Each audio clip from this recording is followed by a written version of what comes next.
ini program 100 hari ini, program kerja dari Pak Wako ini agak kepo ini masyarakat untuk melihatnya. Kalau tidak salah juga itu yang akan Anda lakukan itu ya termasuk bersih-bersih gitu ya.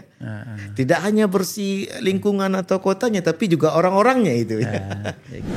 Saya maunya profesional. Iya. Maka saya bilang ini kan udah saya bentuk nanti pansel ya. Iya. Tapi kita betul-betul pansel itu enggak ada dari intervensi daripada. Ini belum saya ungkapkan nih sebenarnya. Ini di sini saya ungkapkan pertama ya. Ini jadi bahan nanti ini. Iya.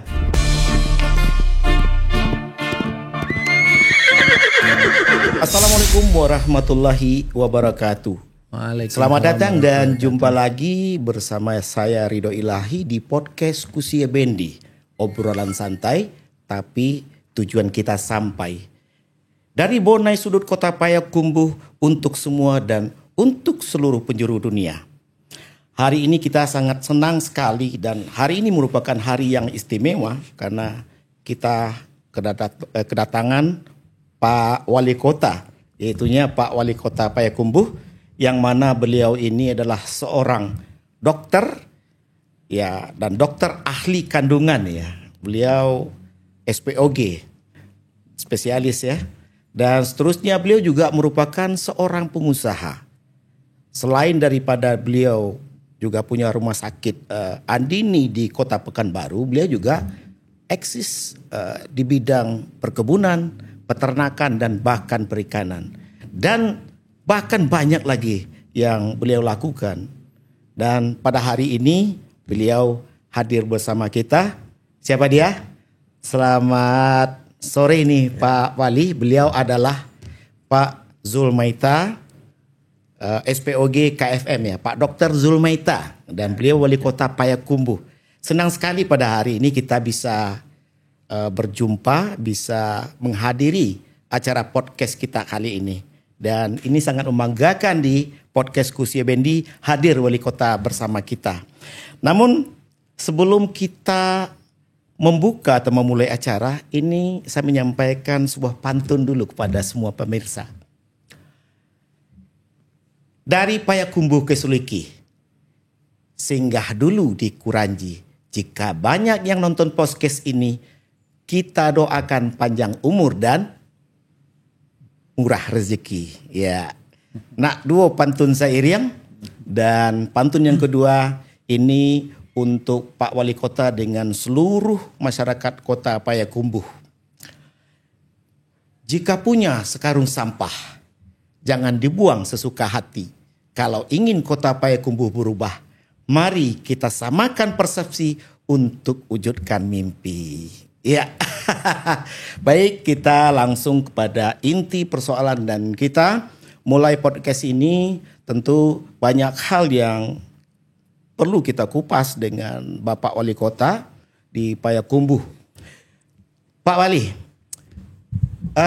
apa sebenarnya yang menjadi latar belakang Anda sebagai seorang pengusaha sukses dan juga sebagai seorang dokter yang sudah matang di Pekanbaru, kemudian Anda terjun ke dunia politik dan mencalonkan sebagai Wali Kota Payakumbuh. Apa kira-kira yang menjadi dorong yang sangat besar ini? Atau apa kira-kira yang menjadi lompatan pemikiran yang besar oleh Anda sebagai seorang Wali Kota ini?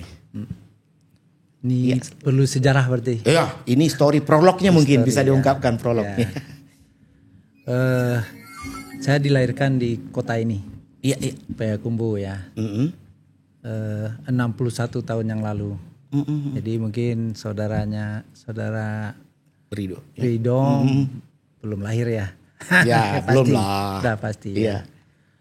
Terus saya dibesarkan di sini sampai SMP.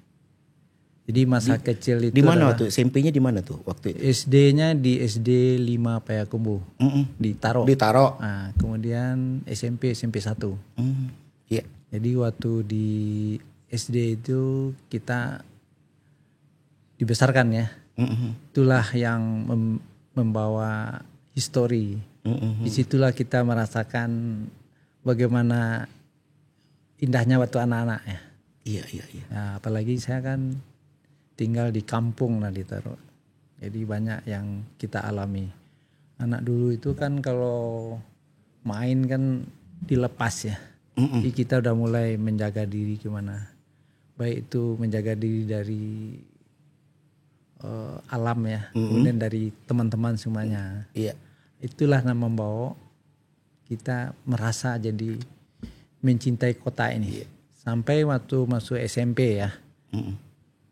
Saya punya banyak kenangan sebenarnya. Di SMP? Di SD kita masuk waktu itu adalah SD yang terpilih untuk belajar matematika pertama di Indonesia ini. Ada 3 SD ya, satu Padang, Bukit Tinggi dan Payakumbuh. Payakumbuh yang terpilih adalah SD 5 Payakumbuh. Iya, pada waktu itu ya. Pada waktu itu. Jadi tahun 72 itu adalah pendidikan matematika pertama nih, di uji coba. Ya, Ini, saya baru berumur 1 tahun itu. uji coba ya. Terus saya jadi mentornya lah gitu. Jadi murid yang termasuk di monitor ya. Kemudian kita diuji matematika. Kalau dulu kan berhitung, masuk ke matematika yang lebih praktis.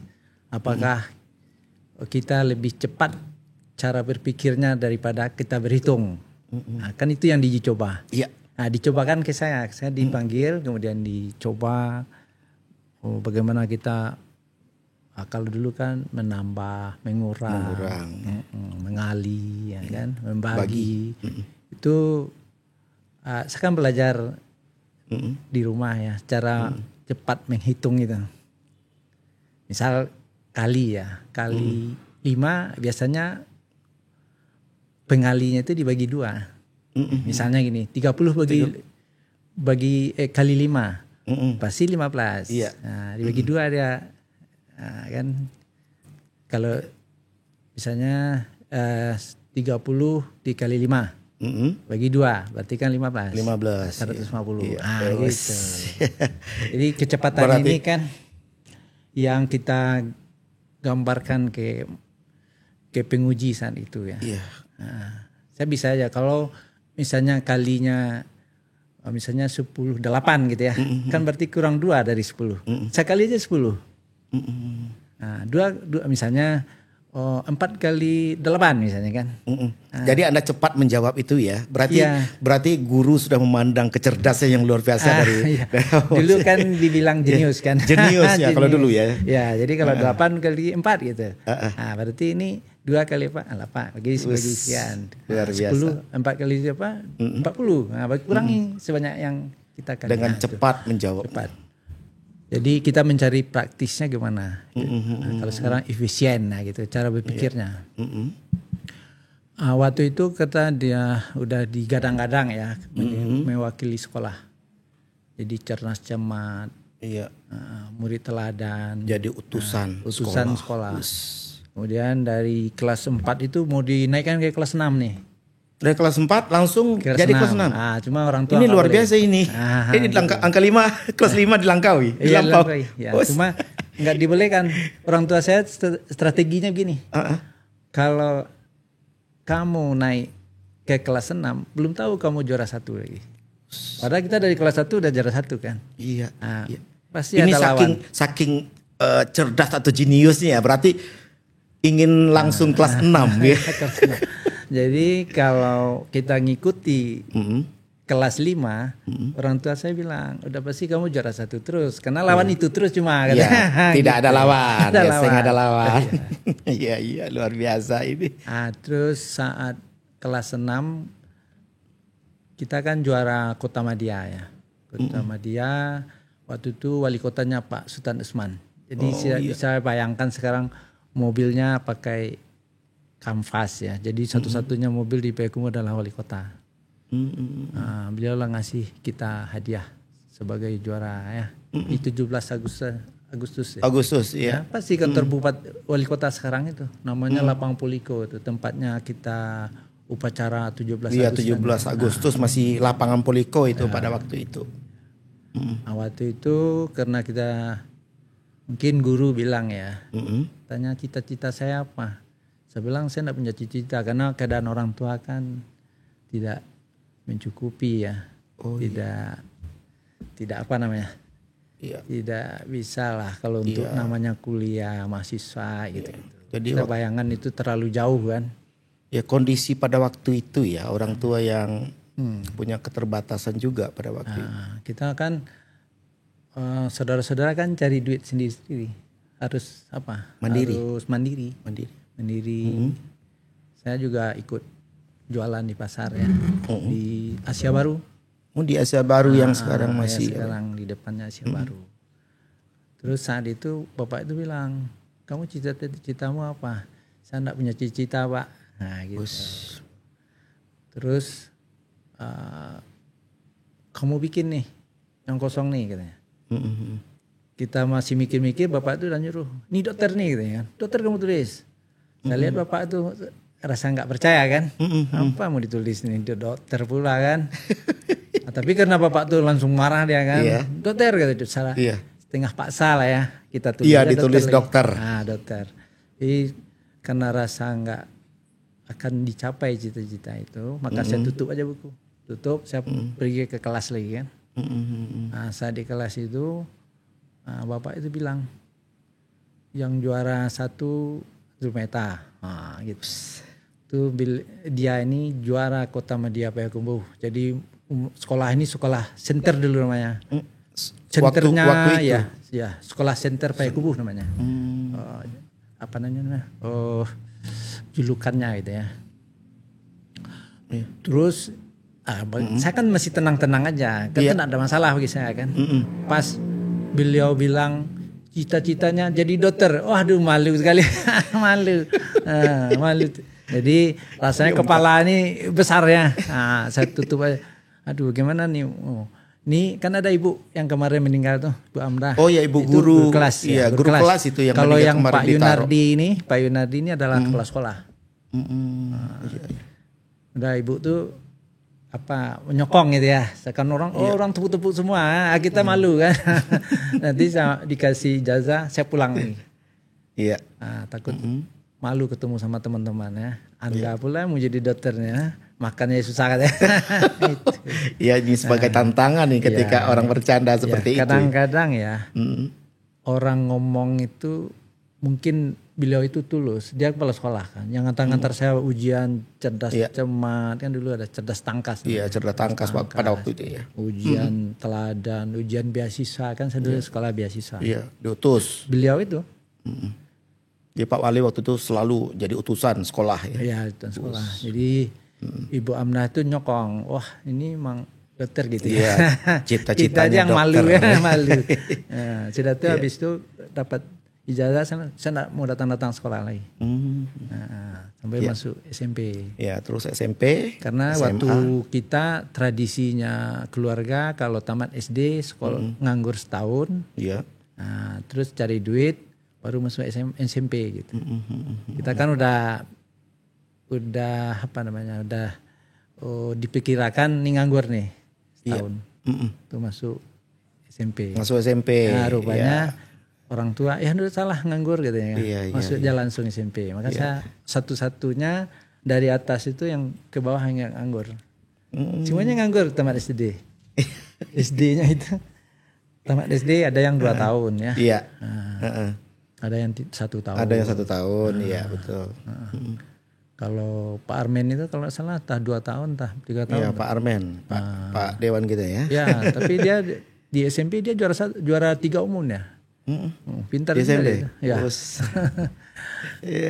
Terus itu yang SMP, SMA, terus SMP, SMA masuk ke Bukit Sema 2 ya. Oh, Sema 2 di Sema 2 sekarang. Yang di sini apa? Di Siko. Di Bukit Sitabuh. Bukit Sitabuh. Oh iya. Flamboyan. Iya. Dulu sudah banyak perubahan tuh SMPP, kemudian SMA 2, akhirnya SMA 3 ya. Kalau di Bukit Tinggi diterima di SMA 3. Tapi saya maunya SMA 3 gedungnya nggak bagus, akhirnya masuk ke SMA 2 SMPP ya.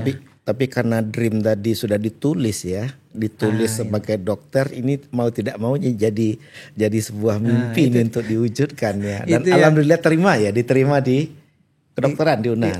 Itu kan belum ada cita-cita ya. Kan ada cita-cita. Itu kan kebetulan. Bapak itu yang nyuruh. Pas SMA di kelas 2 udah agak malas. Karena kita kan mau nggak melanjutkan lagi kan. Lanjutkan. Saya sekolah kan pindah ke Bukit Tinggi. Cuma 1 ya. Cuma 1 Bukit Tinggi. Terus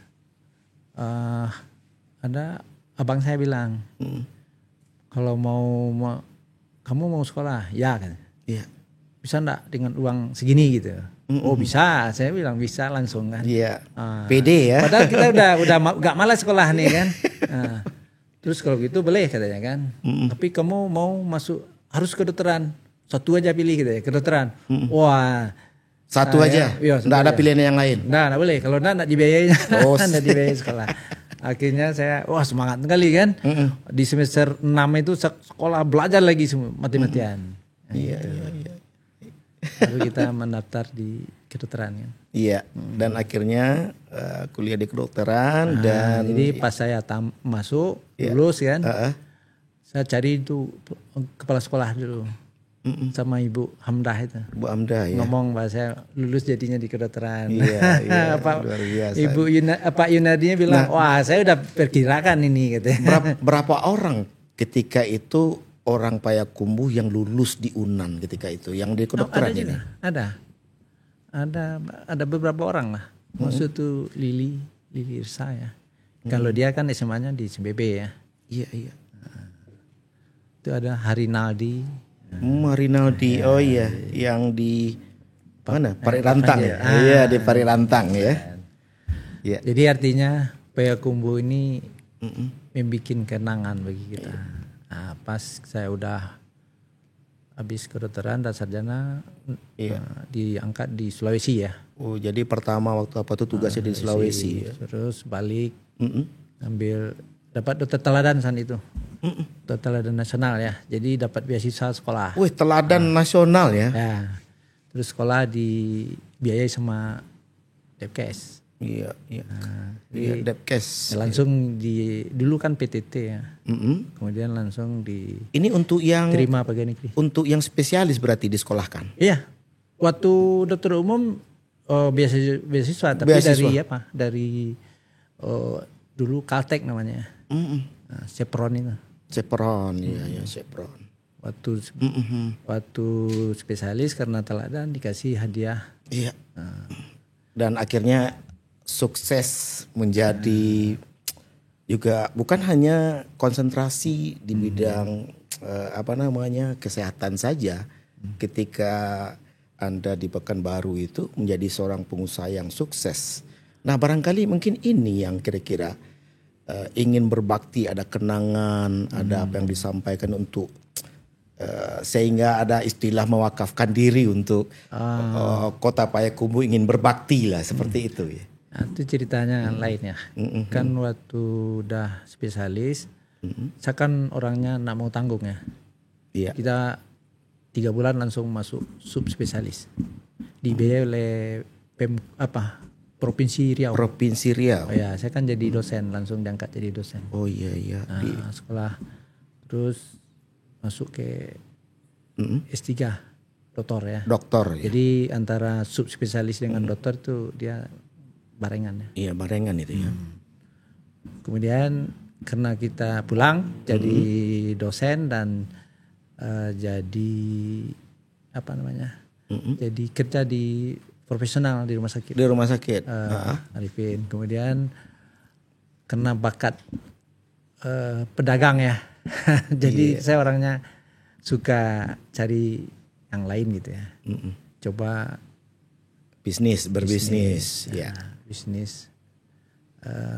Dulu pernah bisnis rotan lampir. Rotan pernah juga ya. Telepon satelit. Oh, telepon satelit ya. Kita kan yang wakilnya satelit Palapa itu. Dan satelit Palapa 2. Iya, waktu itu masih orang bikin buka kiospon kalau enggak salah. Kiospon. Kita bisa bikin kiospon di itu tanpa jaringan Telkom awal terjun bisnis itu atau sebelum itu sudah ada juga? Adalah bisnis kecil-kecilan lah kan. Banyak ya. Terus waktu bisnisnya rotan itu berhasil cepat berkembang. Iya, iya. Sehingga mulailah ada modalnya. Iya, iya. Kita bisnis sawit ya. Iya, perkebunan. Kebun sawit, ikan apa. Artinya semua pekerjaan ini sebenarnya bagus. Ada menghasilkan lah. Iya. Contohnya sawit lah ya. Sawit dengan modal ya tanah. Nanti kita link clearing sama pembibit tanaman. Modal lah kita sekitar 30 sampai 40. Iya. Tapi penghasilannya berapa? 1 hektar itu bisa 2-3 ton. Kali aja 3.000. Iya, berapa ya? Modal kita mungkin 30. Iya. Ya. Artinya ketika terjun ke perkebunan. Tapi kita kelihatan enggak serius. Prospeknya. Saya mau terjun ke sawit, saya belajar sawit dulu di Medan, di PKS Medan. Selama 3 hari. Mulai dari pembibitan sampai panen. Pemeliharaan sampai panen. Iya. Terus saya bikin peternakan sapi kan. Peternakan sapi. Belajar dari di Tapos. Iya. Kabarnya perikanan juga ya? Perikanan. Tapi sapi nggak berhasil. Iya. Iya. Yang berhasil perikanan ikan patinnya. Ya. Oke, Pak Wako kembali dengan pertanyaan tadi nih. Ya, kembali lagi. Menjadi dasar mungkin ada yang mendorong enggak gitu.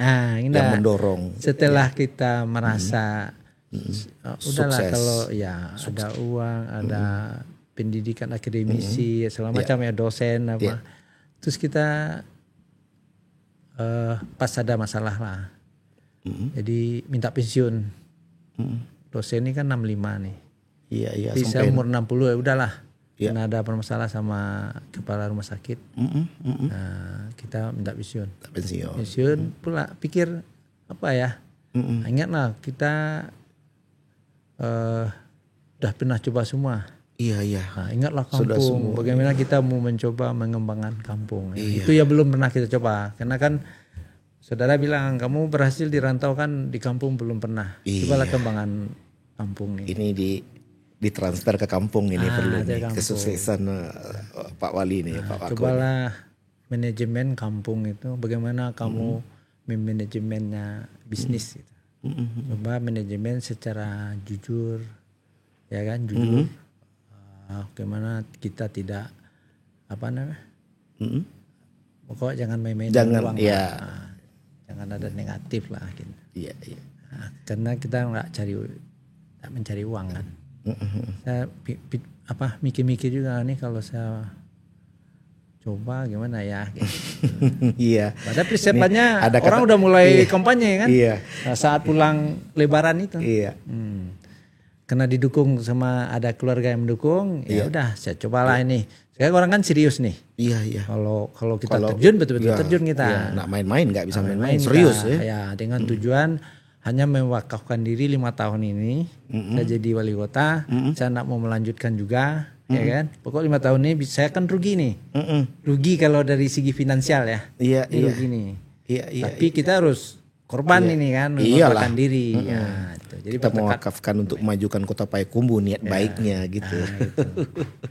Jadi ini dorongnya ya, termasuk keluarga juga. Barangkali juga dorong terbesar itu pasti istri dong. Istri, iya. Dan rasa berkampung itu. Kan kita ingat masa lalu kita. Saya pikir kok umur udah 60 nih. Saya mau cobalah 5 tahun umur saya nih saya abdikan ke Payakumbuh. Untuk mengabdi ke setelah itu saya tidak melanjutkan. Saya jadi keluarga lagi.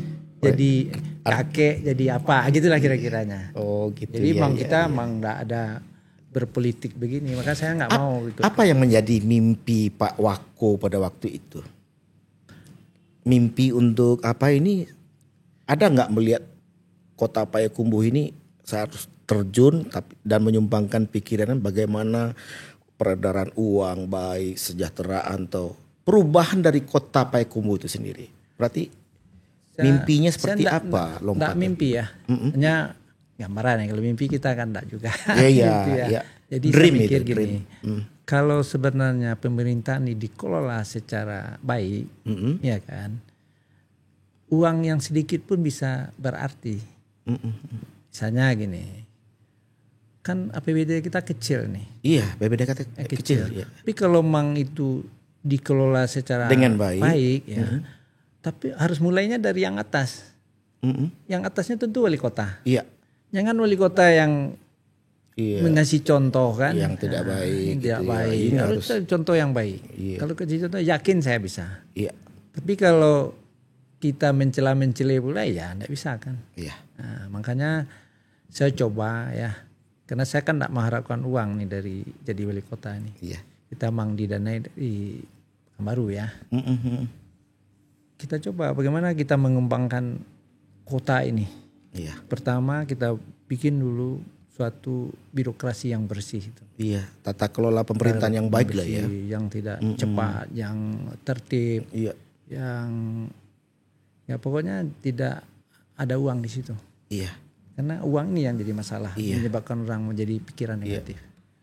Kemudian kita carilah dana ya, gimana dana untuk memajukan Kota ini karena kota ini kecil, dananya kecil juga. APBD-nya cuma untuk pembangunan itu harus ada uang. Di samping pemikiran. Uang itu saya udah coba nih. Pertama dari pembisnis lokal ya. Kita pernah kumpul tuh para pengusaha lokal di Kota Payakumbuh. Udah kita undang. Kita serius nih sebenarnya. Kita tetap mengutamakan pengusaha lokal. Iya. Terus kita cari ketemu di Jakarta ya, yang ada pengusaha Payakumbuh yang sukses di Jakarta ya. Jakarta. Kita bawa pulang, kita coba bicara sama petinggi-petinggi di sana. Para sesepuh ya. Iya. Tapi mereka mau, tapi ini sekarang belum terrealisasi kan. Kan masih baru. Iya, masih dalam. Kemudian kita cari juga uang dari dari pemerintah ya. Tapi ini kan dana minta kalau Prabowo bilang nih. Iya. Kita coba dekati kementerian ya. Iya. Kemudian kita coba cari uang dari luar negeri. Maka pernah dulu saya undang Kuala Lumpur, Selangor, Malaka sama Singapura ya. Iya. Mereka kan udah survei ini semua nih, Payakumbuh nih. Makan sekarang yang sudah terrealisasi itu bikin tower ini. Tower yang ada restoran putar itu. Kalau ini terrealisasi itu dananya udah 300 miliar ya mau. Luar biasa ini. Ya ini ada, nanti saya kasih lah gambar mereka ya. Gambar mereka. Ini patut ini diinformasikan kepada masyarakat. Iya. Karena dari keterbatasan APBD tadi nih, kita harus mengundang investor ya untuk memajukan kota. Nah, sekarang cuma membuat aturan ya, regulasinya gimana investor luar itu masuk ke Indonesia. Itu kan melalui badan-badan keuangannya. Mereka pun tidak boleh 100%, harus 70% juga. Iya. Maksimal. Nah, itu yang kita cari sekarang. Gimana bisa keluar dari pendanaannya. Iya, seperti itu kira-kira apa ya. Baik, Pak Wako. Ini perspektif yang berkembang di tengah masyarakat. Anda itu dipandang sebagai seorang yang low profile. Low profile yang ya bersahaja, ya pokoknya. Nah tentu ketika terjun ke tengah masyarakat, ketika menerima undangan atau bertemu dengan masyarakat, apa sih kira-kira hal yang mendasar disampaikan oleh masyarakat kepada Pak Wali Kotanya ketika bertemu dengan mereka gitu. Apa kira-kira yang yang banyak disampaikan ini? Mungkin begini ya. Saya merasa kita bukan siapa-siapa nih. Iya. Karena saya dari latar belakang yang kurang mampu. Jadi kalau saya sombong gimana orang tua saya kan? Iya. Nah, gimana orang tua saya? Nih sombong kali nih anak nih. Padahal dulu bapaknya ini nih, mamanya ini kan gitu. Iya. Orang Payakumbuh tahu persis karena SD saya di sini. Jadi teman-teman SD saya tahu persis siapa kita kan. Makanya saya enggak mau jadi dokter pun saya nggak mau pakai baju putih berjalan di depan orang ramai itu, saya nggak mau. Pakai saya baju biasa ya. Karena saya nggak mau kalau hal itu dianggap ini nanti menonjolkan diri. Nanti orang bilang, oh sombong kali nih, gitu. Pun sekarang saya jadi wali kota pun biasa lah gitu. Wali kota ini saya merasa, enggak apa-apa. Itu soal biasa aja lah siapa. Itu kan hanya jobnya aja yang beda. Sekarang 5 tahun ini saya jobnya jadi wali kota. 5 tahun lagi enggak lah jadi rakyat juga kan. Jadi untuk apa pula kita sombong-sombong. Apa kelebihannya wali kota ini. Jadi kita melihatkan apa adanya seperti inilah saya. Maka gitu saya enggak mau dibikin hal-hal yang apa namanya. Kayak kalau di apa nih, di ambang-ambang lah, di opo-opo ya. Ini kan. Ini opo-opo ini. Ono ke sini ada pengawal, di sini ada begini, di sini ada pro. Ya, protokolernya harus ada pakai nyong-nyong. Oh gitu iya, itu termasuk protokoler juga tuh. Ketika wali kota ini berbunyi, bunyi serine. Kita dulu kan kesal kita kan. Orang nih mentang-mentang pejabat dia pakai. Bayang kalau saya pakai pro rider ya. Forerder ya. Kalau saya gitu juga. Tapi orang pasti bilang, ini siapa pula nih gitu ya. Tahu dia ini biasa tuh ini. Ini Zulmaita dulu dia. Kan kita merasa juga. Dulu dia nih gitu. Dulu dia nih. Nah, itu kita harus, itu yang kita harus juga sadar diri lah. Ya, ini kan sementara begitu itu aja nih. Apalah wali kota nih. Kalau saya bukan meremehkan wali kota nih. Cuma saya merasa jadi wali kota ini tidak ada apa-apanya juga. Iya, biasa saja. Jobnya kita saat ini kita memimpin. Iya, betul. Nah, yang lain harus ikuti. Saya kan harus tegas. Iya. Saya mimpin ya. Itu penting. Ketika berhadapan dengan anak buah kita memang ya harus tegas seperti itu. Saya harus laksanakan ini. Iya. Tidak ada tawar-tawarnya. Tapi itu 5 tahun. Tapi saya menyombongkan diri ini wali kota dia apa enggak. Secara personal kita enggak boleh. Ketika berhadapan dengan masyarakat, kira-kira apa yang mendasar yang disampaikan, yang sering disampaikan kepada Pak Wali Kotanya? Pada saat masyarakat. Iya, ketika turun masyarakat, apa kira-kira yang sering disampaikan oleh masyarakat ya? Iya, permasalahannya itu. Ya masyarakat pastilah. Mereka itu pingin hidup yang nyaman ya. Cukup ekonomi, cukup pendidikan, cukup kesehatan. Itu enggak bisa. Juga cukup keamanan lah kalau bisa hidup di kita ini apa. Kalau ekonomi udah pasti dia meningkatkan ekonomi, penghasilan, lapangan kerja, itu kan lapangan kerja segala macam. Kalau pendidikan ya kita kan kalau dibandingkan kota lain kan bersaingnya yang susah. Ya. Kalau standarnya kita tamat SD, SMP, sekolah gratis itu kan udah biasa, itu udah ditanggung pemerintah kan. Tapi bagaimana menjadikan orang Payakumbuh ini bersaing di target saya hanya Bukit Tinggi aja lah gitu. Karena kan kena di sekolah Bukit Tinggi.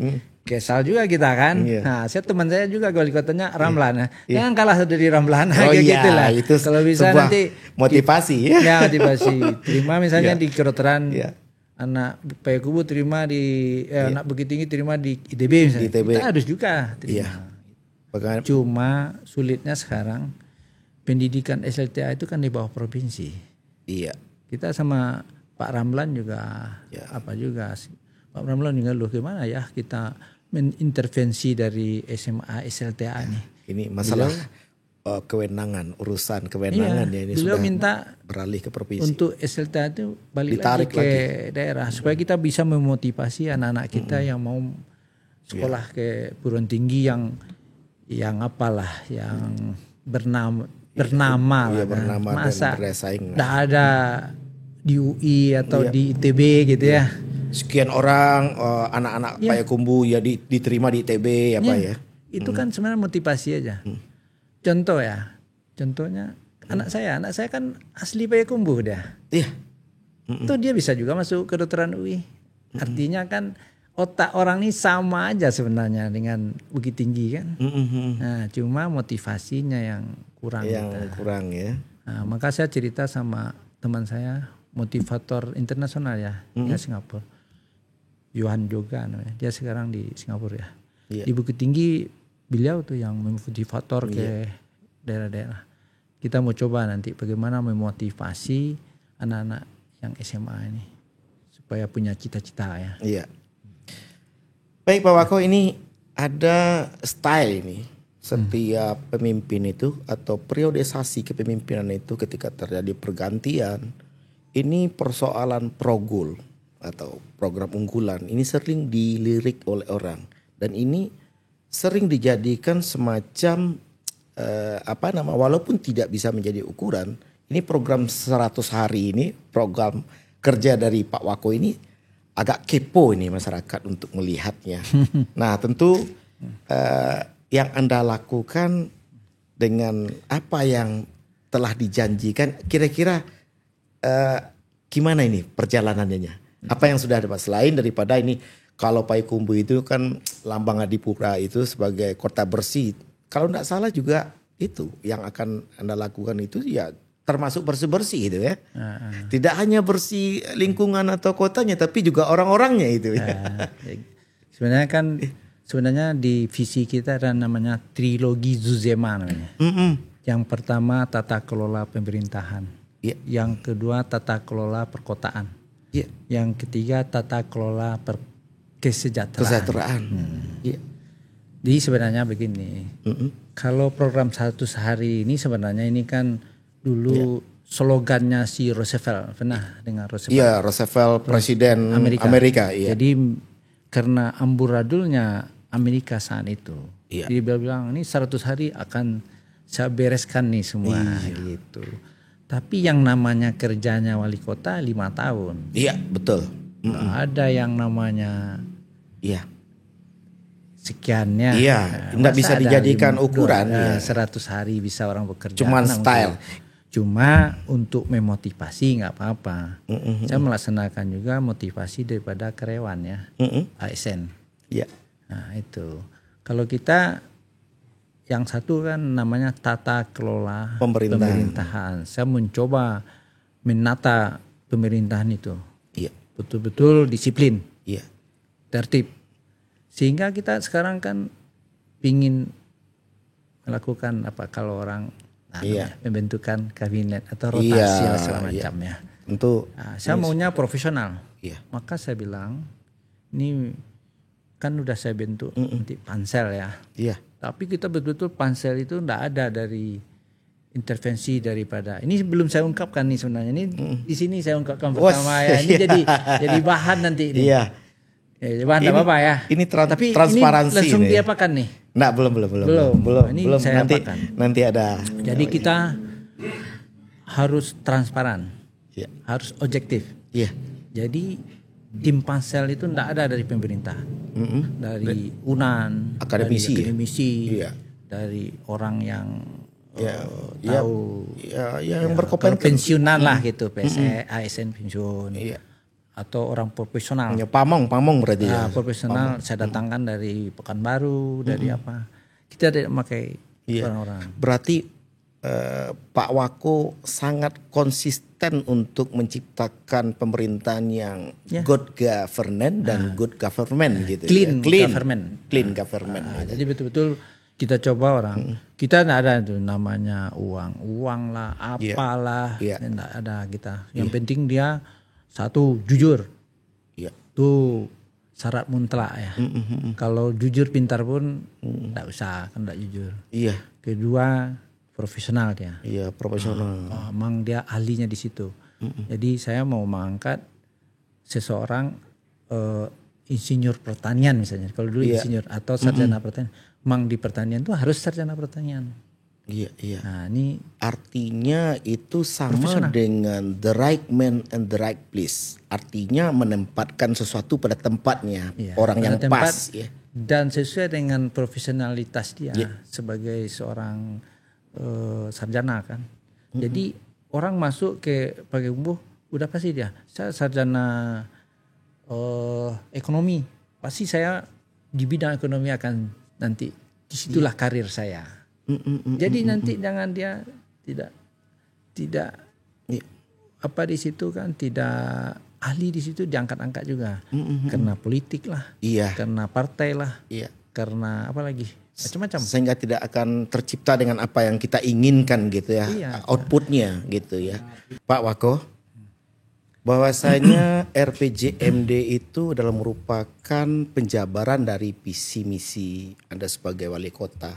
Nah tentu sebagaimana yang disampaikan tadi akan menempatkan orang-orang yang pas, yang digambarkan tadi punya kompetensi, ya punya kapasitas, kompatibilitas atau orang-orang yang pas lah. Artinya seperti istilah the right man and the right place, menempatkan suatu pada tempatnya dan menempatkan orang-orang yang benar-benar berkompeten dalam hal itu. Ini yang akan dilakukan nanti ya. Ya. Kita kan sesuai dengan visi pertama ya. Adalah tata kelola pemerintahan yang bersih, yang tertib, yang akuntabel, yang profesional. Jadi seperti itu. Ya, kita mau coba ya. Mudah-mudahan nih berhasil. Dimulai dari pemilihan ya. Kita nanti mau coba memilih para kepala-kepala dinas atau asisten yang pemangku jabatan di pemerintahan itu orang profesional.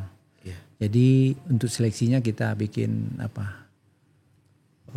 pansel ya. Pansel itu dibentuk dari orang-orang profesional juga, dari akademisi, dari orang bekas birokrat, dari orang yang sudah lama berkecimpung di bidang pemerintahan ya. Tapi mereka independen. Nah, jadi orang-orang inilah yang memilih, yang menseleksi dari ASN yang mau menduduki OPD tadi. Jadi kita tidak melakukan mungkin ya yang namanya job fit. Kalau job fit ini kan hanya perputaran aja, rotasi daripada mereka-mereka ini disesuaikan disesuaikan lah gitu. Disesuaikan. Nah, itu artinya dicocok-cocokkan lah kepada profesional enggak di sini dia. Tapi bagi kita enggak di sini. Sekarang kita diseleksi, siapa yang enggak mampu ya tidak ikut. Siapa yang mampu kita motivasi, betul-betul dibikin suatu perjanjian, ya kan? Komitmen antara kita dengan dia, betul-betul mau nak melaksanakan. Kalau nak mau ya mundurkan aja. Atau kita juga nak mau membebani dia. Jadi artinya siapa ya dipilih secara profesional, secara proporsional profesional. Proporsi dia duduknya di mana, sesuai dengan proporsinya di mana gitu. Terus kalau dia udah terpilih, kita juga ada juga perjanjian. Ada agreement dengan kita. Yang jadi, bisa suatu waktu dituntut kembali pada beliau, komitmennya gitu ya. Mau enggak dia? Kalau enggak pas, berarti kalau enggak pas nanti dia siap juga dicopot ya. Siap dicopot dan saya berhentikan gitu. Luar biasa ini. Ini ketegasan seorang wali kota ini. Mungkin bisa aja dia terpilih orang lama lagi, bisa aja. Bisa aja orang tidak terpilih sama sekali. Iya kan? Nah, jadi kalau yang terpilih berarti dia memang udah masuk kategori dia untuk dipilih. Dikasih beban pekerjaannya. Tapi kalau dia enggak mampu ya enggak usah. Walaupun dia enggak ada paksaan, dia habis ini kepala dinas ini jadi kepala dinas ini. Habis itu kepala dinas ini, sampai dia pensiun. Kapan lagi yang profesional yang apa? Muncul orang-orang yang pas, pintar, yang jujur, yang itu muncul. Ini pansel inilah media yang akan menjaring orang-orang yang profesional yang betul-betul diharapkan yang mampu menjawab atau menjabarkan visi misi seorang wali kota di dalam dokumen RPJM ini ya. Iya. Ya, dengan tujuannya adalah untuk bisa melakukan visi misi tadi. Iya, ini seperti misi Pak Wali di poin yang keempat ini. Tata kelola pemerintahan yang baik ya memang harus diisi oleh orang-orang yang pas untuk menciptakan pemerintahan yang clean government ya. Clean government ya, good governance ya. Seperti itu kira-kira ya. Nah, tadi kita berbicara persoalan APBD yang cukup kecil ini. Kalau di Kota Payakumbuh itu hanya sekitar 800 miliar, kemudian PAD-nya kira-kira 100 miliar gitu kan. Nah, menurut Pak Wako ini cukup enggak untuk bagaimana untuk memajukan kota? Ini perlu inspirasi kita untuk memikirkan ke depannya ini. Ya untuk membangun itu kan kita perlu dana, itu sudah pasti ya. Tidak boleh, tidak bisa hanya kebijaksanaan aja. Tapi harus ada dana. Dana ini dari mana? Nah, ini dana dari mana? Ini yang saya bilang tadi, dana ini bisa dari pemerintah APBD ya, APBN dari APBN ya, provinsi. APBD. Kemudian bisa juga dari PAD. Ya. Kalau APBD kan udah jelas itu udah terbatas ya. Ada kemudian rumusnya. Ada dari kementerian atau DAK segala macam. Iya. Tergantung lobby-lobby. Iya. Kemudian yang PAD harus kita tingkatkan. Kemudian pemakaian dana harus efisien, hemat efisien. Sesuai dengan anjuran Impres ya, Impres 01 2005 tentang efisiensi APBD yang dilakukan oleh Presiden. Kalau Presiden bilang jangan ada yang bocor. Iya. Banyak pun satu drum pun air kalau bocor, bocor habis ya. Walaupun satu ember ya, tapi kita hemat dan kita efisienkan, ini lepas juga haus lah. Penggunaannya maksimal. Bisa digunakan maksimal. Itu yang kita harapkan sekarang.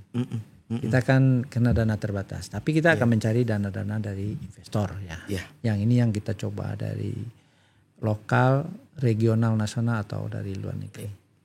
Cuma kita harus sesuaikan dengan regulasi yang ada. Nanti digoreng pula kita menjual kampung nih ke luar negeri kan bahaya pula kan.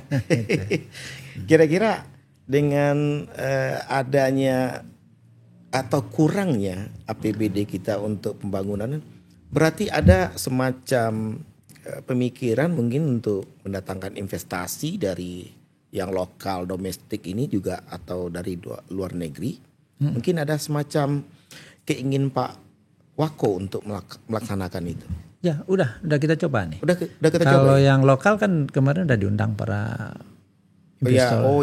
Para lokal. Kemudian yang nasional kita minta kemarin waktu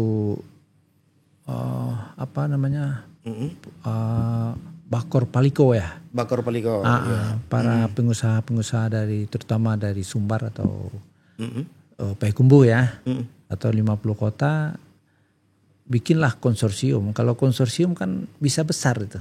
Iya. Iuran aja mereka 10 miliar, 10 orang udah 100 miliar. Udah banyak gitu. Apalagi ditambah juga nanti dengan sinergi kampung dan rantau ini, perantau. Kita juga akan menunjukkan ke pemerintah bahwa pemerintah kota ini juga mampu. Saya bukan tersinggung ya, tapi kita ada rasa rasa jadi pikiran ya. Kan Pak Prabowo bilang, Presiden bilang, jangan pemerintah daerah ini minta gitu aja ya. Termasuk APBD itu minta bantuan aja. DAU-nya itu yang cobalah kan APBD, anggaran pendapatan belanja daerah. Jangan belanja ya, pendapatan enggak ada katanya. Jadi kita cobalah untuk mencari pendapatan, mencari sumber-sumber termasuk investasi. Terus saya juga akan menunjukkan ke pusat itu kita mampu juga. Kan Pasaibuh itu kan kecil ya. Saya rasa Pemda mampu. Saya sudah coba ke PU nih sekarang, tolong bikin anggarannya bagaimana pasar ini kita cor kan. Nanti kita naikkan ke atas, kita bikin seperti Bintaro ya. pasar tradisional Bintaro. Iya, iya. Nah, terus sekarang kita data berapa penghasilan daripada retribusi dan parkiran. Kalau ini cukup, saya akan ngomong sama bank yang mau mendanai ya. Kalau penghasilan di situ bisa 150 atau 200 juta ya, kita bisa membiayai itu sampai 20 miliar lebih kan. Iya, iya. Nah, jadi rasanya itu dengan kita membangun sendiri nih, swakelola lah atau apalah. Ya, laksanakan dengan cara swakelola. Artinya apa? Ini juga. Dengan ada dinaikannya lantai 1 itu, artinya di bawah jadi parkiran, di atasnya orang dagang. Dagang tidak ada lagi kotoran. Boncah. Masa ya pasar boncah kan kayak sawah ya kan. Nah, itu. Jadi sudah sampai ke sana pemikiran kita udah Pak coba. Wako Kita ini. udah saya suruh itu PU menghitung-hitungnya. RAB-nya ya. RAB-nya gimana kok. Bisa nggak kita mandiri ini ya. Iya. Kita tunjukkan juga ke pusat bahwa kita nih mampu, bukan kacangan juga nih pemerintah kota ini. Kira-kira. Walaupun ini kecil nih, tapi minimal kita coba. Ya, berarti itu pasar ibu ya, pasar tradisional yang biasanya barang harian dan segala macam, itu aktivitas itu kan sangat tinggi di situ. Nah, terus kira-kira untuk pasar Payakumbuh ini yang tadi blok A, blok barat, blok timur ini apa kira-kira yang menjadi ide gagasan Pak Wako nih? Kalau kita lihat ya, sebenarnya udah terlambat ya. Ya. Karena pasar itu sekarang udah hancuran tuh. Ya, umurnya sudah 40 tahun. 40 tahun udah rontok, lantai 2-nya udah rontok. Iya. Cuma gimana kita bisa membangun? Dana ini dari mana? Iya. Saya besok ini mau coba untuk membicarakan sama pusatnya, kementerian bisa enggak? Terus kalau enggak juga kita bawa investor. Iya. Tapi investornya tentu yang besar ya, mungkin dari luar. Nah, karena ada wacana daripada Malaysia untuk melakukan kerjasama dengan kita. Dengan Malaka namanya Sister City ya, antara Malaka dengan kita. Oh, Sister City itu namanya. Ya, mereka mau mencoba mengembangkan bisnis mereka di Sumatera Barat. Saya bilang kalau Sumatera Barat itu pintu gerbang dari Sumatera Barat itu adalah Payakumbuh. Iya, dari timur. Dari tingkat stabilitas daripada tanah, ya kan, dibandingkan dengan padang panjang ke sana itu kan labil ya.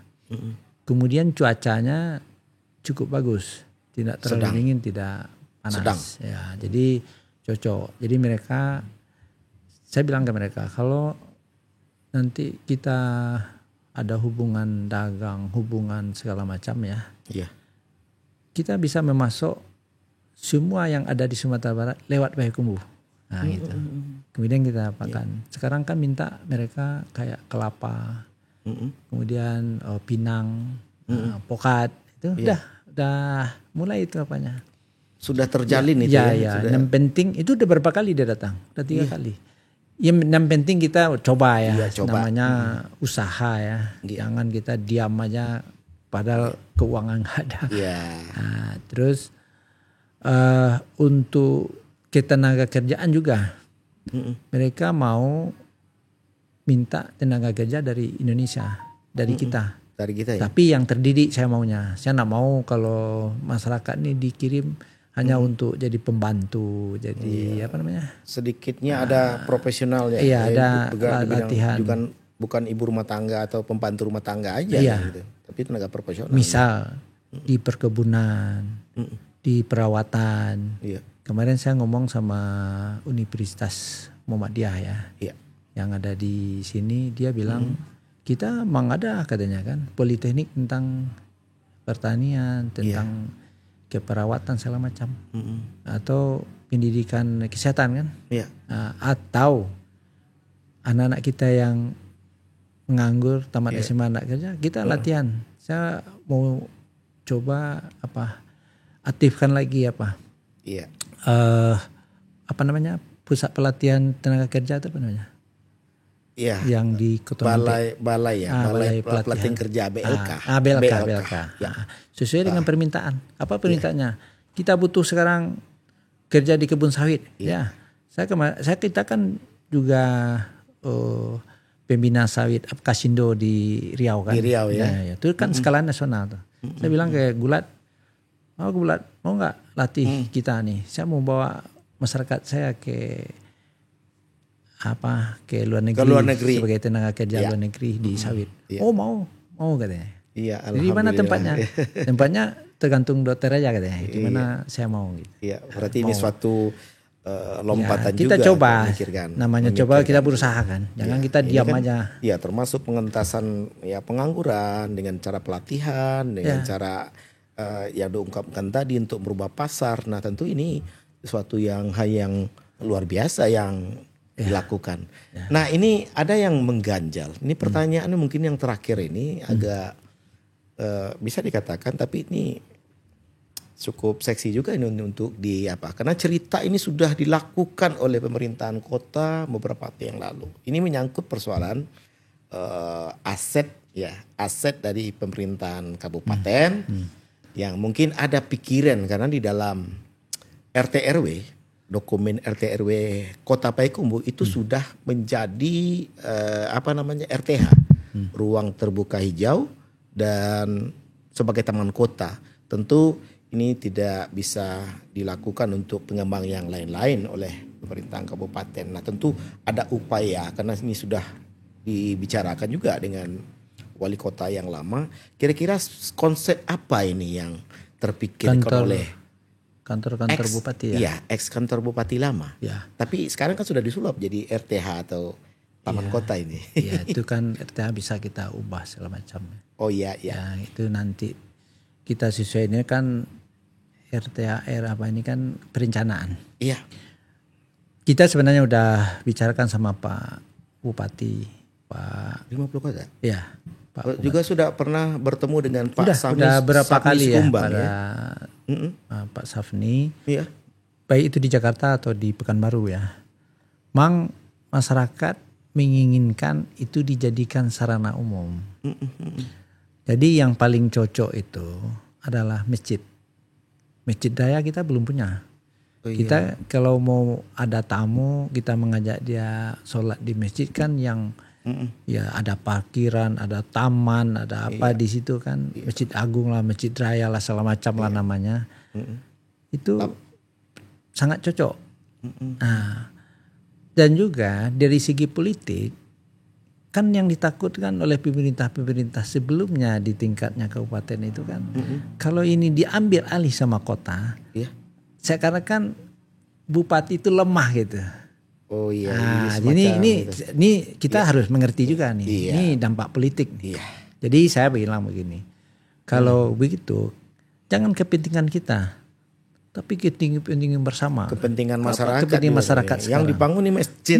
Kalau masjid itu bisa untuk kota, bisa untuk apa? Bukan suatu hal yang menghebatkan kota, tapi bisa menghebatkan juga 50 kota kan. Iya, masjidnya boleh namanya Paliko, Payakumbuh 50 kota. Payakumbuh 50 kota berarti dua daerah ini yang juga tidak bisa dipisahkan antara kabupaten dengan kota itu. Tidak bisa dipisahkan. Bagi kita orang di kota ada dampak positifnya. Kan kota jadi bagus, jadi cantik. Iya, cantik bersih. Kemudian yang kedua, kalau masjid itu mencari dananya lebih gampang karena orang tidak segan-segan ya. Kalau di Pekanbaru orang bikin masjid itu gampang pribadi gitu.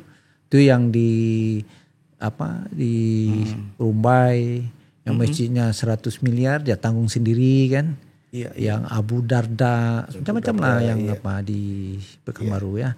Saya udah bicarakan sama beliau-beliau itu. Benar sanggup. Oh itu kalau itu katanya mau kamu menyumbang. Karena bukan untuk dunia aja, ini untuk akhirat. Dunia. Orang berpacu untuk jadi apa siapapun nanti yang berperan itu, insya Allah nih, siapapun yang ada berinisiatif, yang ikut berperan, yang ikut menyumbang, yang ikut segala macam, pasti pahala ada. Itu kalau masjid ya. Saya juga tidak merendahkan pemerintah kabupaten kan, kan masjid. Iya. Kalau saya yang apalagi punya berdua ya. punya masyarakat, bersama, iya. Jadi masyarakat Payakumbuh 50 kota. Iya. Nah, kalau saya jadikan nih, diberikan ke kota, dijadikan supermarket segala macam, Bang iya. Iya. Wow. Ya ada profit yang di sana itu ada yang diuntungkan. Iya. Masyarakat kabupaten pasti ngomong. Iya. Tapi untungnya amal jariah ini. Amal jariah. Kota nih diambil alih nih mentang-mentang gitu lah ya. Ada di otak, berarti ini butuh mungkin pemahaman bersama ini, niat baik daripada pemerintahan Kota Payakumbuh. Nanti ini akan bisa ditindaklanjuti untuk kepentingan bersama, kepentingan masyarakat di kedua kota dan kabupaten. Ini luar biasa. Ini sudah kita lempar ya. Lempar dulu di Pekanbaru. Ya. Orang namanya Gonjong Limo itu kan masyarakat Payakumbuh 50 kota. Ya. Mendukung. Terus di Duri. Oh, jadi ke perantau-perantau sudah pernah dilontarkan? Udah. Mereka mendukung. Terus di Jakarta lagi kan. Ya. Oh, mereka mendukung. Di Bakor Poliko mereka mendukung. Alhamdulillah. Berarti ini. Nah, terus saya udah ngomong juga sama beberapa orang DPRD kabupaten. Oh, mereka mendukung. Kalau itu masjid, Pak Wali itu kami mendukung. Iya. Kalau masjid siapa yang tidak mendukung? Ya, mendukung. Ini jariah ini. Sampai mati di bawah ini. Baik, Pak Wakoh, mungkin luar biasa pencerahan yang kita lakukan pada hari ini karena waktu juga menghukum kita. Kita cuma 1 jam waktu kita pada hari ini. Tapi insya Allah mudah-mudahan apa yang kita ceritakan ini mudah-mudahan bermanfaat. Baik bagi masyarakat, stakeholder juga kepada pemerintahan sebagai pemangku kepentingan untuk itu. Baik, mungkin ini perlu sebagai hal yang bisa menginspirasi bagi anak muda kita sebagai generasi penerus untuk melanjutkan tonggak estafet cita-cita dari kemajuan Kota Payakumbuh. Sebelum kita tutup, saya membacakan kesimpulan sedikit dulu Pak Wali ya. Jadi kesimpulan dari hari ini adalah program kerja 100 hari bukanlah ukuran keberhasilan, tapi merupakan proses awal untuk merekap data, menganalisa dan menentukan tindakan dalam masa kepemimpinan kepala daerah yang tentu dengan gaya dan stylenya masing-masing. Kata penutup dan kata bijak pada hari ini adalah bahagia tidak tergantung dengan apa yang kita punya, tapi apa yang kita punya bisa membuat kita bahagia. Percayalah, hidup itu seperti air mengalir. Selalu mencari jalan terbaik meski banyak rintangan. Gagal adalah kesuksesan yang tertunda. Tetap semangat dan terus berusaha. Pemirsa, demikian saja obrolan kita pada hari ini dan nantikan sampai jumpa kita di podcast menarik kami yang lainnya. Jangan lupa like, comment, share, and subscribe di bawah ini. Oke, wassalam. See you.